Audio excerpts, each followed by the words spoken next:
So I've seen a lot of reviews online about seats for motorcycles. Half of them are the person just put the seat on, didn't ride on it, said, I'll let you know how it's going to be after I've ridden on it a couple hundred miles. You never hear from them again. So I have some reviews here for the seats for my bike, and I have pictures at the end that are of all the different seats on the bike. Been through quite a few seats. So I think this is a good review that it was lacking on the internet, since when I tried to find reviews for a lot of seats, there wasn't anything there. So, well, there was things there, but they just didn't go into detail, or there was no experience with the seat. So most of my seats I have at least 1,000 miles on, if not the Sundowner seat I have 2,900 miles on. So check out my review.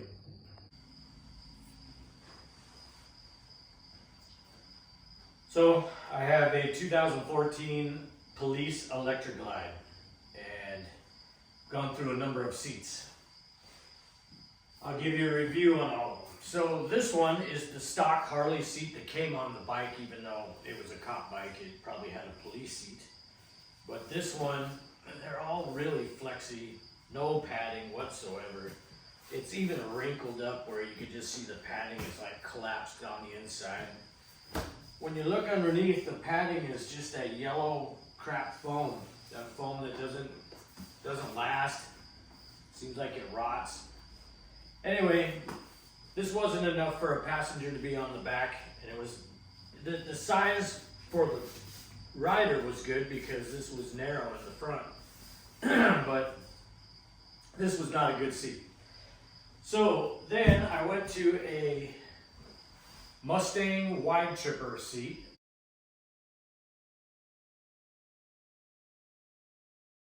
And I bought it used, and apparently I always had Mustang seats. They were very good seats, but the Mustang wide tripper was causing me to have things go to sleep on me, and didn't feel very comfortable. And maybe it was because it was used and I wasn't the person that broke it in. So I wound up selling that seat. Then I got a Saddleman step-up seat, which was a beautiful looking seat, best looking seat I've had. But I would ride from San Diego to Temecula, which isn't very far, a little over an hour, and I'd come back through the mountains on the backside, and 3/4 of the way of the trip, I'm just dying on that seat. It just, for some reason, I don't know if it's biker gel, because it just seems like my body doesn't agree with biker gel. I like the foam seats, and I know Saddleman has the gel inside of it. I know you have to break it in. I have many miles on that seat. I've had a Saddleman road sofa on my last street glide, and it was great for 3 hours. Great. After 3 hours, it made the rest of your day pretty miserable. So, got rid of those two seats. They were very expensive, so I just sold them, got rid of them. They weren't what I was looking for. I needed a seat that I could go from San Diego to Texas and back. So then I decided to get this Sundowner seat from Harley.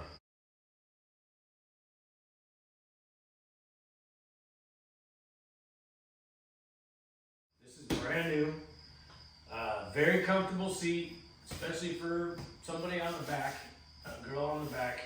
This very wide. The foam on this is definitely the good foam. It's got the white good foam in there. I think Le Parent calls it marathon foam. I'm assuming this is the same density. The seat was very good, especially with the backrest. It uses the Harley backrest, and everything worked great. I went all the way to Texas and back on this seat. I did 2,900 miles. So this seat was doable. The part I can't stand is this slope right here.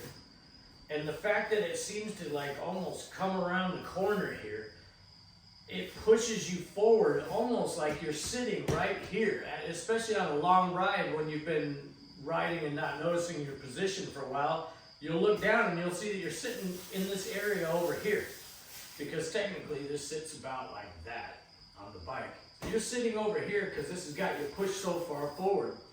It's not a bad position for controlling the bike.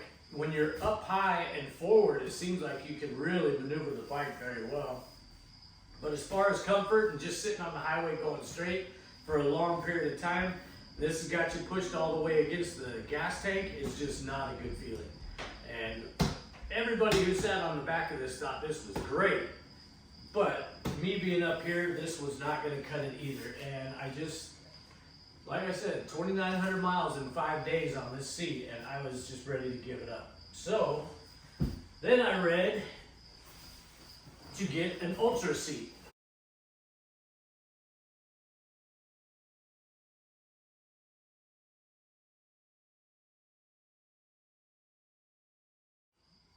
Which I've had an Ultra seat before because I used to have an Ultra. And I couldn't remember if I liked the seat or not. This was $80 used, brand new on Craigslist. So I purchased it and I thought, well, I'll just sell that seat and this is only 80 bucks. I might as well give it a shot. The two seats are almost identical, except this little 8 chick figure looking thing right here, or this one's more rounded. But the rear passenger pylon is definitely more massive on this one. They both have the cutout right here and the cutout right here, and they're about the same distance from the gas tank. The difference being is that this seat just comes straight across. This one has this dish. This dish tends to push me forward. This one not so much. But I did find that the Sundowner seat was still more comfortable than the Ultra seat. This seat, I tried it a little bit. I didn't go very far on it, but I just realized it was about the same damn thing. So I actually decided I was going to go ahead and keep this and sell the Sundowner seat anyway. But now that I've bought the seat that I really like, I'm going to get rid of all of them. Then my last seat was to go buy this Street Glide ST seat, and the reason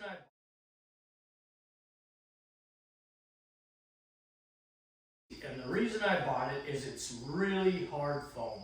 I'm finding that long distance bikes, you have to have no gel and very stiff hard foam. And it sounds, I know so many people online say, oh, my seat's too hard, my seat's too hard. Well, once you get on that highway and start riding, you don't notice how hard it is. And it stays the same way the entire trip. These other seats, they start to smash and they start to deteriorate, and they're so flex. Look at that. It's almost like every bump you hit, it's gonna do this. But this seat, being hard like this, turned out to be an awesome seat. This is another $80 seat off of, it was used, a takeoff. And turns out that this thing is pretty goddamn nice. And it's a lot stiffer. It feels like you're sitting on a board. But when you get on the highway and you start driving down the road, this actually feels good. And it stays this way the entire ride. So this might be, I might keep it just to have it around.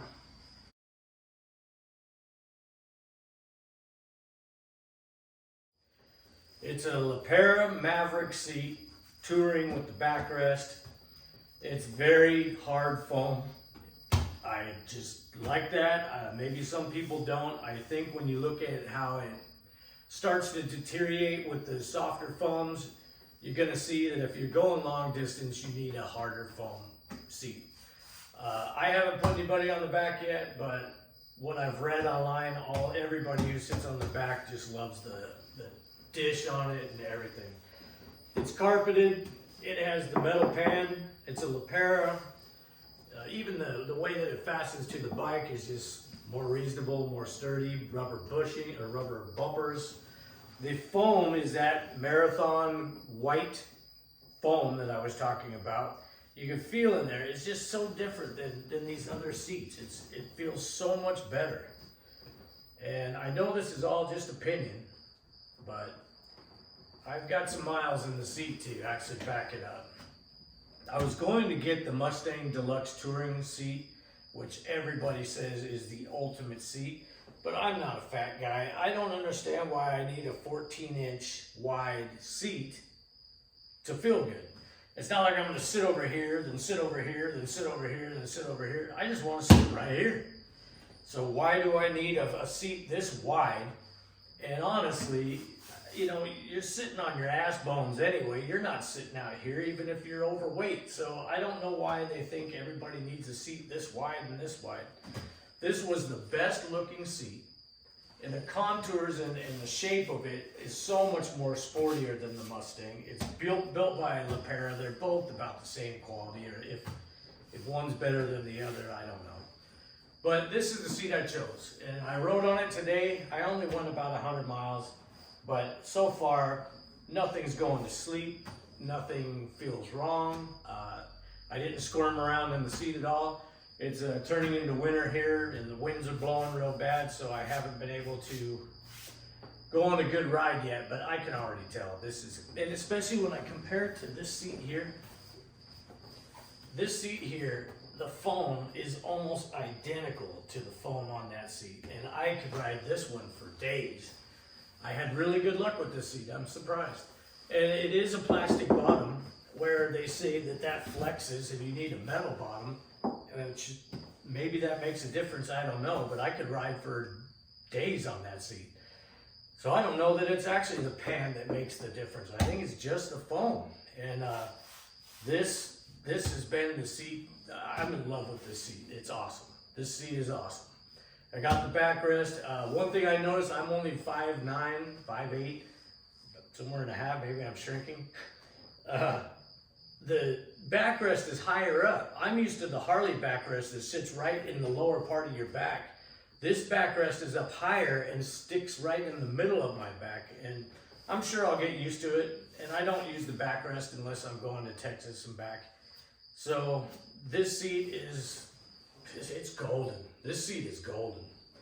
And apparently a little piece of foam came out of there. Either way, it's built very nice, and that seat's going right back on the bike, and I finally found the 2-up seat that I want, so I could just bolt the damn thing down and not have to worry about this seat here, this seat for this trip, this seat for this trip. So all these seats are for sale except that one. If anybody wants to try the Sundowner or try the Ultra, they're for sale. This is brand new, still have the receipt for it, the box.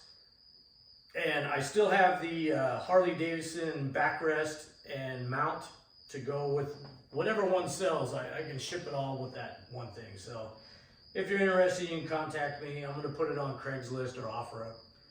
But this seat here, this ST Solo, which maybe a lot of guys have bought this bike, this was the first thing they changed, I don't know. But this seat here and that Lepera is what do it for me. And biker gel just doesn't do it for me at all. And I used to ride BMX bicycles when I was a kid, and it came with a plastic seat. It was hard as a rock, and after you rode for a week, you didn't even care anymore. And same thing with mountain bikes. The mountain bike seats aren't very comfortable, and I've ridden thousands of miles on mountain bikes. So I don't think soft seats are the answer. This also, I'm 5'9", and this pushed me up against the tank, but this is actually if somebody was taller than 5'9", this is not the seat for you. But around 5'9" or less, this seat might work for you. You might think this is the best seat you've ever had. It really was comfortable. It just didn't fit my liking for going that far. So that's my review on all these seats. The Lepera is just, that is one hell of a seat. And with it, I think it's probably comparable to the Mustang Deluxe. I've had a Mustang Square back on 2 bikes. I could ride all day on those. Not knocking Mustang at all. Never had a Corbin seat, but I will say that the Mustang seat being this wide is just kind of ridiculous. It just takes away all the looks of your bike. And at least that one has some shape to it, with the same benefit of being able to ride far with some stiffer foam.